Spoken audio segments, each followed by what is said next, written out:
नमस्कार साथियों, कैसे हैं आप सब। यूपी एपीओ प्री का एग्जामिनेशन आप सबने दे लिया है और इररेस्पेक्टिव ऑफ दिस कि आप प्री एग्जाम क्लियर कर रहे हैं या नहीं, आपको मेंस की तैयारी शुरू कर देनी चाहिए। क्योंकि अप्रॉक्सीमेटली 90 डेज का टाइम अभी हमारे हाथ में है और ये 90 डेज सफिशिएंट हैं मेंस की तैयारी करने के लिए। अगर आपकी चाह ठीक है तो राह अपने आप बनती है।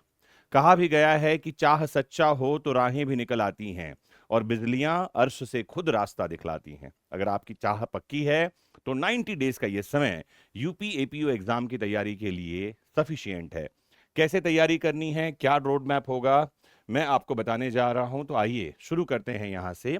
टोटल पेपर्स जो होने वाले हैं आपके, वो 6 पेपर होने वाले हैं यूपी एपीओ मेंस एग्जामिनेशन में। 500 नंबर का ये पेपर होने वाला है, जिसमें से लॉ 300 नंबर का मार्क्स कवर करेगा और लैंग्वेज और जीके 200 मार्क्स कवर करने वाले हैं। समझना क्या है आपको, लॉ जो है वो सिलेक्शन डिसाइडर है, हिंदी को मैं कहता हूं रैंक बूस्टर, और जीके और इंग्लिश इजी स्कोरिंग सब्जेक्ट्स हैं, ऐसा मेरा मानना है अगर आपकी जीके ठीक है। अदरवाइज जीके ही आपको परेशान कर सकती है।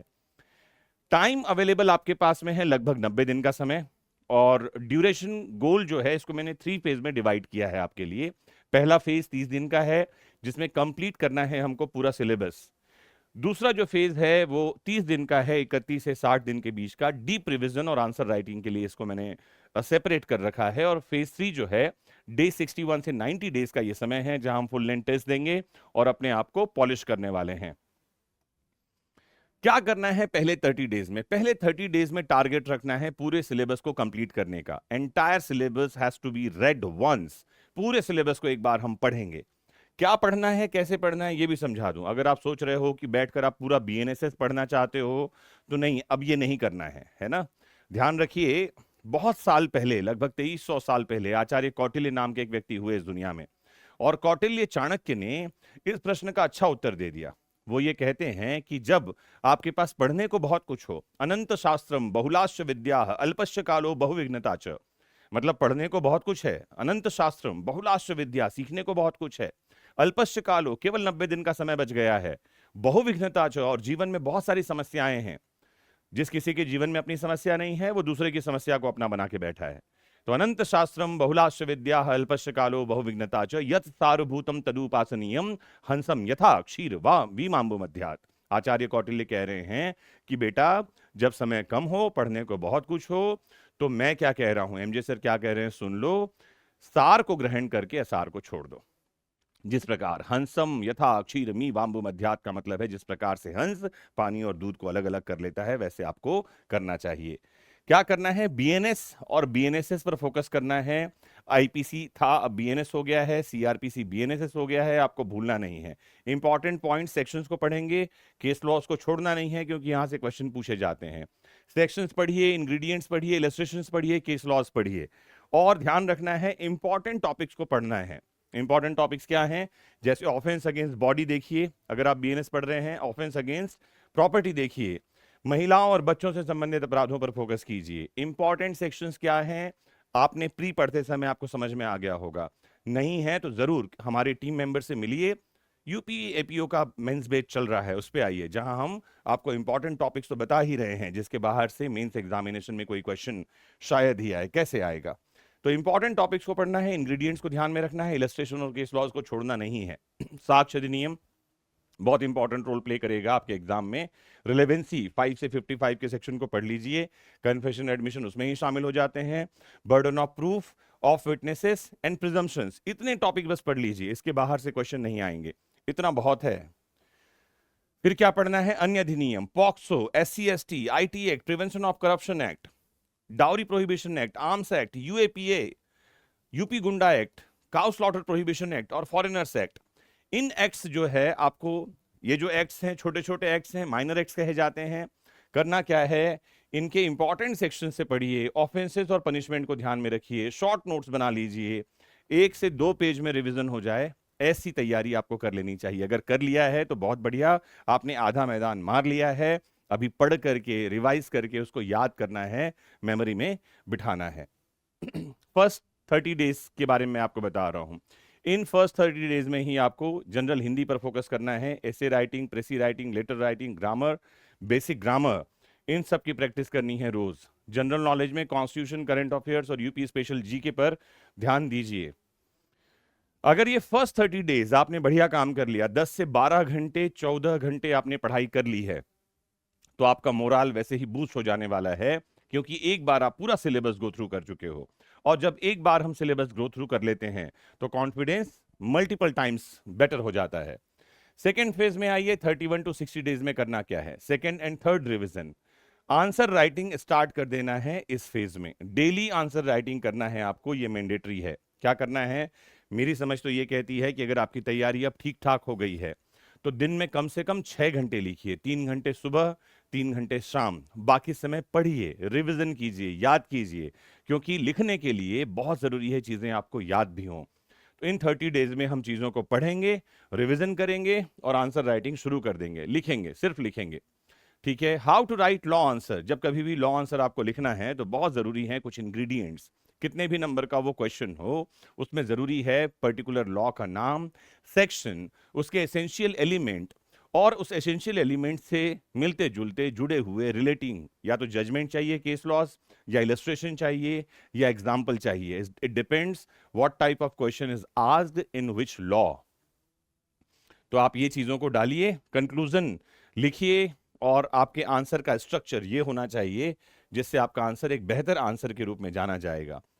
अगर आपके आसपास कोई सीनियर हैं, कोई मेंटोर हैं, या आपको हमारे यहाँ से कोई मेंटोरशिप मिल रही है जहां पर मैं आपके आंसर को चेक करके गलतियां बताई जा सकें, तो बहुत जरूरी है आंसर को लिख करके चेक करवाना, चेक करवाते रहना, और गलतियों पर, मिस्टेक्स पर लगातार काम करना। फिर क्या करना है, आपको रिवीजन प्लान ध्यान में रखना है, ठीक है। सब्जेक्ट रिवीजन फ्रीक्वेंसी, आपको कोशिश क्या करना चाहिए, ध्यान रखिए। कई बार ऐसा होता है, कुछ लोगों की आदत होती है एक बार बैठ करके at a stretch single law पढ़ लेते हैं, लेकिन ऐसा नहीं करना है क्योंकि हमारा माइंड सेचुरेट हो जाता है। तो आपको करना क्या है, लॉ पर फोकस करना तो है, लेकिन मिक्स मैच करते हुए करिए। बीएनएस पढ़िए, बीएसए पढ़िए, हिंदी पढ़ लीजिए थोड़ी देर, ग्रामर, फिर आप जो है बीएनएसएस पढ़ लीजिए। मिक्स मैच करके पढ़ेंगे तो जीवन आसान होगा, मेमोरी ठीक बनेगी, और आपको पढ़ने में बोरियत भी नहीं होगी। 61 टू 90 डेज में आते हैं। नाउ आप एग्जाम मोड पे आ चुके हैं। अगर आपने पहले 60 दिन का ठीक यूटिलाइजेशन कर लिया है, जैसा मैंने बताया उस हिसाब से फॉलोअप ले लिया है, तो अब आप एग्जाम मोड में आ गए हैं। अब आपके पास 30 दिन बच गए हैं, पूरा सिलेबस आपके ब्रेन में है। राइटिंग स्पीड और एक्यूरेसी, इन दो चीजों को टारगेट हमको रखना है, और मॉक टेस्ट प्लान करने हैं। अगर आपने कहीं कोई मॉक टेस्ट सीरीज ज्वाइन की है, या आपने हमारे यहाँ कोई मॉक टेस्ट सीरीज ज्वाइन की है, तो बहुत बढ़िया है। अदरवाइज मॉक टेस्ट के लिए बेहतर है PYQs, previous years unsolved paper लेकर बैठिए, और कोशिश कीजिए कि एट अ स्ट्रेच आप 3 घंटे में एक पेपर को सॉल्व कर सकें। जो टाइम ड्यूरेशन है पर पेपर के लिए डिसाइडेड, उस पेपर को उस टाइम ड्यूरेशन में आप सॉल्व कर सकें, दैट इज इंपॉर्टेंट। तो वो टाइम ड्यूरेशन साथ में रखिए, स्टॉप वॉच लगाकर बैठिए, और उतने देर में क्वेश्चन का आंसर लिखिए, क्योंकि हमको दो चीजों की प्रैक्टिस करनी है, राइटिंग स्पीड और एक्यूरेसी भी देखना है।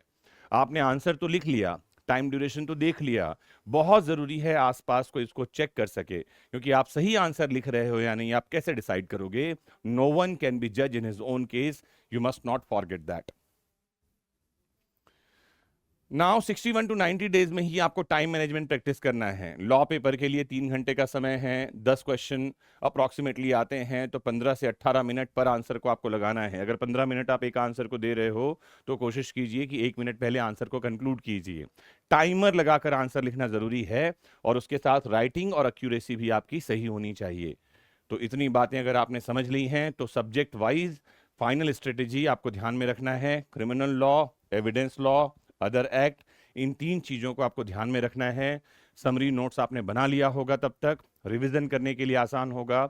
इंपॉर्टेंट टॉपिक्स को आपने देख लिया है, तो बेयर एक्ट पढ़ने का समय अब नहीं है। ये जो 61 से 90 डेज है, इस समय बेयर एक्ट को छुआ भी नहीं जाता। इन जनरली जो स्टूडेंट्स तैयारी कर रहे होते हैं, मैं उन्हें बताता हूं कि रिवीजन कैसे किया जाता है। पहले फेज में जब आप पढ़ाई करते हो तो बेयर एक्ट पढ़िए, नोट्स पढ़िए, किताबें पढ़िए।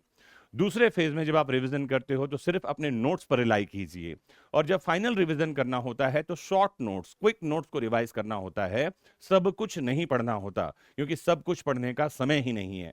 अगर आपके पास क्विक नोट्स नहीं होंगे तो आप बीएनएसएस या बीएनएस को देखकर ही परेशान हो जाओगे कि बाप रे, 39 चैप्टर्स बीएनएसएस के कैसे रिवाइज होंगे सिर्फ 2 से 2.5 घंटे में रिवाइज हो सकते हैं अगर आपके पास फ्लो चार्ट है हर एक चैप्टर का, अगर आपके पास समरी नोट्स है।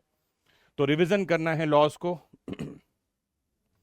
प्रैक्टिस करना है 15 से 20 ऐसे आपको एग्जाम के पहले प्रैक्टिस करने चाहिए, क्योंकि टॉपिक वही आते हैं। 2 तरह के टॉपिक हमारे पास हैं, स्टैटिक टॉपिक और करंट के टॉपिक। आपके पास में 15 से 20 एसेंशियल टॉपिक होने चाहिए जिन पर आप फोकस करें, जिनको तैयार करें। बाकी मेयर रीडिंग तो आप जितने टॉपिक के चाहे कर सकते हैं, ठीक है। जुडिशियल रिफॉर्म से रिलेटेड टॉपिक, विमेन सेफ्टी से related topic, cyber crime, constitution, recent जो चेंजेस हुए हैं उनसे रिलेटेड टॉपिक, जो बातें आजकल चर्चा में रही हैं, उन टॉपिक्स पर आपको ऐसे तैयार करके रखना चाहिए। जीके का रिवीजन आपको करना है, स्टैटिक जीके और करंट जीके। करंट की तैयारी जो है कोशिश कीजिए 1 महीने पहले जो है करंट की तैयारी को धार दीजिए, क्योंकि करंट जो है वो लगातार बदलता रहता है। लेकिन आपको यहाँ सब्जेक्टिव आंसर्स लिखने हैं। एक बार आप पीवाईक्यूज देखेंगे तो आपको आइडिया होगा कौन से टॉपिक से किस तरह से क्वेश्चन कैसे पूछे जाते हैं, और आपको आंसर आसानी से आप लिख पाएंगे।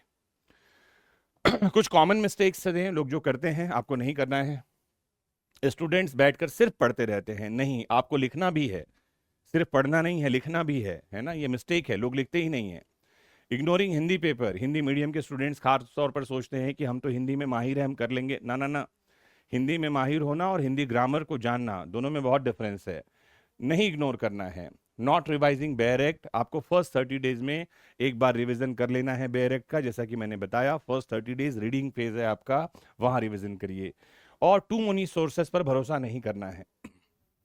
आपने जो प्रीलिम्स के टाइम पर रिसोर्सेस यूज किए थे उनको ही यूज करिए। नया बैरेट खरीदने का समय नहीं है, अभी नए सोर्सेस पे जाने का समय नहीं है। जो आपके पास मटेरियल है उस पर ही रिलाई कीजिए, उन पर ही भरोसा कीजिए, वही आपको आगे ले जाने वाले हैं, वही आपका बेड़ा पार लगाने वाले। फाइनल सक्सेस फॉर्मूला क्या है? Bare act, notes, writing practice is equal to selection. इसमें एक बात ध्यान रखिए, सेल्फ बिलीफ, सेल्फ कॉन्फिडेंस, ये बहुत जरूरी है। हमारी प्रिपरेशन में हम कई बार इसको भूल जाते हैं। बार बार खुद को समझाते रहिए कि हाँ मैं कर सकता हूं, मैं कर सकता हूं। अपने आप से बोलते रहिए, जब तक तोड़ेंगे नहीं तब तक छोड़ेंगे नहीं। अपने आप को समझाते रहिए, मैं नहीं तो कौन बे, बोलते रहिए। सेल्फ बिलीफ, सेल्फ कॉन्फिडेंस बहुत जरूरी है, जो आपको मंजिल तक पहुंचाएगी। मुझे उम्मीद है कि कम समय में एक ब्रीफ स्ट्रेटेजी मैं आपके लिए लेकर आया था, जो आपके लिए हेल्पफुल होगा। आप इन 30 डेज को 7 डेज में और क्लासीफाई कर सकते हैं, और उन 7 डेज को फिर 24 आवर्स में आप क्लासीफाई कर सकते हैं। लेकिन पूरा समय टाइम टेबल बनाने में मत लगाइए। एक्ट नहीं, एक्शन चाहिए, है ना। मोदी जी कहते थे ना, एक्ट एक्ट बहुत हुआ, देश में बहुत कानून आ गया, अब एक्शन चाहिए। तो प्लान तो मैंने बना दिया है, आप लग जाइए एग्जीक्यूशन में और अपनी मंजिलों को हासिल कीजिए। एक बात बहुत ध्यान रखिए, एग्जाम्स आते जाते रहेंगे, मौसम बदलते रहेंगे, दुनिया में लड़ाई झगड़े चलते रहेंगे। एक चीज बहुत इंपॉर्टेंट है, वो है आप अपना खूब ख्याल रखिए, because your presence is important. धन्यवाद, आपने मुझे ध्यान से सुना। बहुत सारी शुभकामनाएं आपके एग्जाम के लिए। जय हिंद।